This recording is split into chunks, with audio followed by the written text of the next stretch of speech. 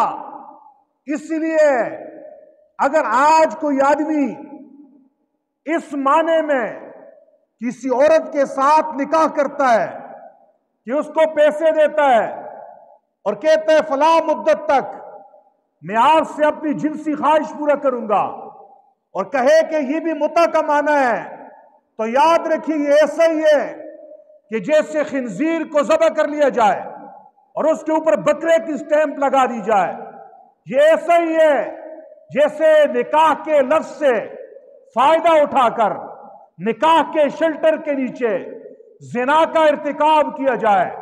اس لیے مسلمانوں میں سے کسی بھی مسلمان کا یہ عقیدہ نہیں ہے کہ رسول اللہ صلی اللہ علیہ وسلم کے ابتدائی زمانے میں جو متع رائج تھا وہ متع اس طرح کا تھا، نہیں، بلکہ ابتدائی اسلام کے زمانے میں جو متع عرب میں رائج تھا وہ پہلے والے معنی کے لحاظ سے تھا۔ کوئی آدمی کسی عورت کے ساتھ گواہوں کی موجودگی میں خاص مدت تک کے لیے اسے اپنی بیوی بنا دے، گواہ بھی موجود ہیں، ولی کی اجازت بھی ہے، لفظ نکاح بھی استعمال کر رہا ہے، ان تمام شرائط کے ساتھ، تو اس کو بھی متع کہتے ہیں، اور دوسرے الفاظ میں اس کو نکاح مؤقت کہتے ہیں، یعنی خاص وقت تک کے لیے نکاح، کہ حضور نبی کریم کے ابتدائی زمانے میں جو متع رائج تھا وہ نکاح مؤقت کا تھا، کہ خاص مدت تک کے لیے لوگ کسی عورت کو اپنے نکاح میں لے لیتے، پھر جب وہ مدت گزر جاتی سال کی 1.5 سال کی، تو بغیر طلاق دیے، بغیر عدت گزارے وہ عورت اس مرد کی نکاح سے آٹومیٹیکلی نکل جاتی۔ بس اتنا کرنا ہوتا تھا کہ ایک حیض آنے تک اس عورت پہ دوسرے نکاح کی پابندی تھی، تاکہ پہلے والے خاوند کا نسب اور اس کی نسل جو ہے اس پہ حرف نہ آئے۔ اس لیے یہ اس وقت یہ نکاح رائج تھا، نکاح مؤقت۔ تو غزوہ خیبر کے موقع پہ رسول اللہ صلی اللہ علیہ وسلم نے نکاح متع حرام قرار دیا، فرمایا آج کے بعد اس طرح کا نکاح کوئی بھی نہیں کر سکتا۔ اور یاد رکھیے یہ نکاح متع یہ قرآن سے بھی حرام ہے، حضور کے احادیث سے بھی اس کی حرمت ثابت ہوتی ہے، اور ہر سلیم الفطرت انسان کی عقل بھی اس بات کا تقاضا کرتی ہے کہ نکاح متع حرام ہونا چاہیے۔ قرآن کریم کی ایک آیت ہے فَانْكِحُوا مَا طَابَ لَكُم مِّنَ النِّسَاءِ مَثْنَىٰ وَثُلَاثَ وَرُبَاعَ، تم نکاح کرو عورتوں میں سے جو تمہیں پسند ہے، 2 سے، 3 سے، 4 سے۔ تو قرآن کریم نے ایک مرد کے لیے زیادہ سے زیادہ 4 بیویوں کی گنجائش دی ہے کہ 4 تک آپ شادیاں کر سکتے ہو، لیکن نکاح متع اس میں تعداد کی کوئی پابندی نہیں ہوتی، ایک مرد 50 بیویوں کے ساتھ بھی نکاح متع کیا کرتا تھا۔ دوسری آیت آپ ساتھ ملا لیں وَالَّذِينَ هُمْ لِفُرُوجِهِمْ حَافِظُونَ، کامیاب لوگ وہ ہیں جو اپنی شرمگاہوں کی حفاظت کرتے ہیں، إِلَّا عَلَىٰ أَزْوَاجِهِمْ أَوْ مَا مَلَكَتْ أَيْمَانُهُمْ، فرمایا 2 طرح سے ان کے لیے جنسی تسکین پورا کرنا حلال ہے۔ فرمایا پہلا ذریعہ یہ ہے کہ وہ اپنی بیویوں سے، نمبر 2 باندیوں سے۔ پھر فرمایا فَمَنِ ابْتَغَىٰ وَرَاءَ ذَٰلِكَ، جو ان 2 طریقوں کے علاوہ کوئی اور راستے کو تلاش کرے، فرمایا فَأُولَٰئِكَ هُمُ الْعَادُونَ، فرمایا یہ حد سے پھلانگنے والا ہے، حدود سے تجاوز کرنے والا ہے۔ تو یہ آیت بتا رہی ہے کہ اسلام میں تو صرف دو ہی طریقے ہیں کہ آدمی ان طریقوں میں سے کسی ایک کو اپنا کر اپنی جنسی خواہش پورا کر سکتا ہے۔ ایک نکاح کر کے، شادی کر کے۔ نمبر دو، باندیوں کا رواج تھا پہلے، کوئی آدمی اپنے لیے باندی لے لے۔ اس کے علاوہ تمام وہ طریقے جو جنسی خواہش کے لیے لوگوں نے اپنائے ہیں، چاہے نکاح متع کا ذریعہ ہے یا اس کے علاوہ اور جتنے بھی ناجائز طریقے ہیں، قرآن کی اس آیت نے اس پہ پابندی لگا دی۔ فرمایا جو بھی کوئی ایک طریقے کو اپنائے گا ان دو کے علاوہ، فرمایا وہ حدود سے تجاوز کرنے والا ہے۔ اب دیکھیے، نکاح متع نکاح ہی نہیں ہے، کیونکہ نکاح کے اندر گواہ ہونے ضروری ہے، اور جو نکاح متع آج کی شیعوں کے ہاں رائج ہے اس میں کسی قسم کے گواہ نہیں ہوتے۔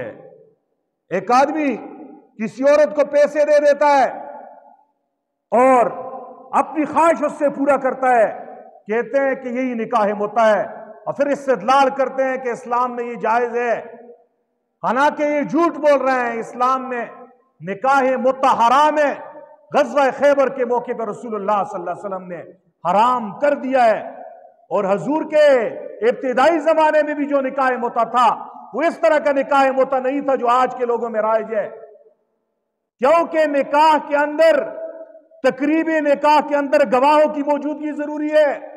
نکاح متع میں کوئی گواہ نہیں ہوتے۔ صحیح نکاح کے اندر ولی کی اجازت، سرپرست کی اجازت ضروری ہے۔ نکاح متع میں کسی ولی کی اجازت ضروری نہیں ہے۔ نکاح صحیح کسی خاص وقت تک کے لیے نہیں ہوتا، اور نکاح متع خاص وقت تک کے لیے ہوتا ہے۔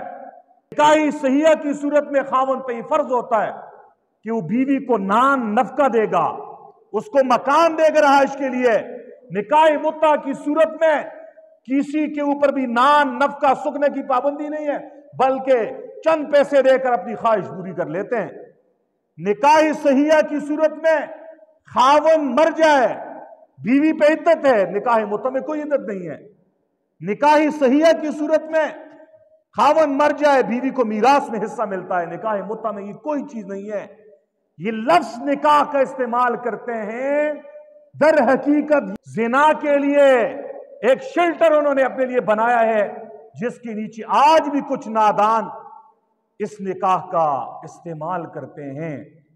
رسول اللہ صلی اللہ علیہ وسلم کے صحابی حضرت علی کی روایت ہے، صحیح روایت ہے، حضرت علی فرماتے ہیں رسول اللہ نے خیبر کے موقع پر یہ نکاح حرام کر دیا۔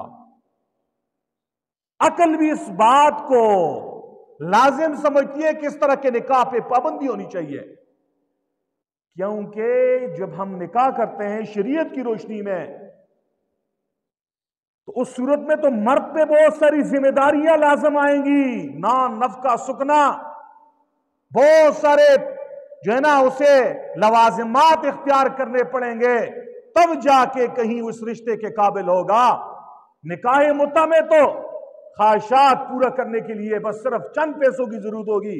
اس کی عقل اگر اس کو جائز قرار دیا جائے تو ہر اوباش، ہر بدماش اور ہر غلط کردار والا آدمی اسی چیز کی طرف جائے گا، اور وہ صحیح نکاح کے راستے کو نہیں اپنائے گا، نکاح شریعہ محمدیہ کے طریقے پہ نہیں جائے گا، بلکہ اس کا مقصد ایک ہی ہوگا کہ میں نے اپنی خواہش پوری کرنی ہے۔ اس لیے عقل بھی یہ کہتی ہے اس طرح کے نکاح کے اوپر پابندی ہونی چاہیے۔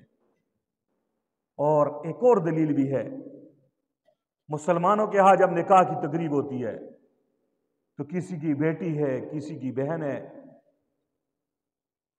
کسی کی پھوپھی ہے، اگر اس کا نکاح ہو رہا ہے، لڑکے والوں کی طرف سے بھی لڑکی والوں کی طرف سے بھی اس نکاح کا اعلان ہوتا ہے، باقاعدہ جرگہ کے سامنے وہ تقریب منعقد کی جاتی ہے۔ یہ اس بات کا اظہار ہے کہ نکاح ہو رہا ہے، یہ زنا نہیں ہے، یہ نکاح کے رشتے سے ایک دوسرے کے ساتھ ان کا تعلق جڑے گا، جبکہ نکاح متع میں چھپ چھپ کے زنا کی صورتیں اپنائی جاتی ہیں۔ اسی لیے نکاح متع قرآن کی روشنی سے بھی، حدیث کی روشنی سے بھی، عقلی طور پہ بھی ہر طرح سے یہ حرام ہے۔